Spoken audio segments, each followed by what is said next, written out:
Est-ce que la plateforme Ligue 1 Plus va fonctionner? Le vendredi 15 août prochain, c'est le grand retour du championnat français de football et c'est une toute nouvelle plateforme qui diffusera une grande partie des matchs. Ligue 1 Plus, produite directement par la Ligue et dirigée par Nicolas de Taverneau, ancien patron historique de M6. Et selon des propos rapportés par Olivier Umbertalli, journaliste au Point, Nicolas de Taverneau confie qu'il y aura certainement des difficultés avec le lancement de cette plateforme de streaming et demande ainsi de l'indulgence et de la patience. Il estime même battre le record du monde de la mise en place d'une chaîne à péage. Mais pas sûr que ça rassure les futurs abonnés de la plateforme qui ont la réputation d'être critiques et d'attendre de suite une retransmission premium des matchs de football. Mais déjà, pour séduire rapidement, Ligue 1 Plus a mis en place un prix de lancement à 9,99€ par mois pendant 3 mois avant un passage à 14,99€. De plus, la plateforme mise sur une hyper distribution sans exclusivité avec la quasi-totalité des plateformes, sauf Canal+,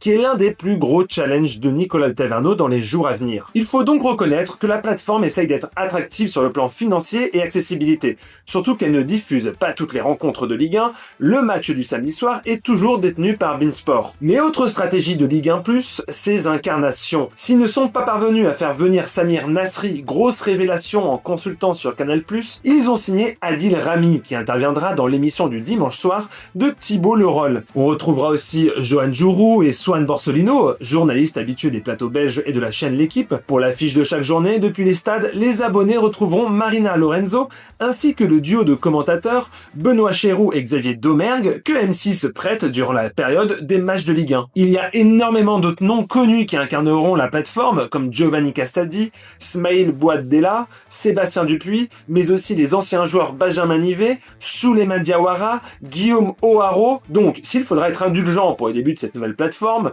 Ligue 1 Plus a déjà le mérite de proposer une offre complète. Et ça ne peut qu'être positif pour sa réussite.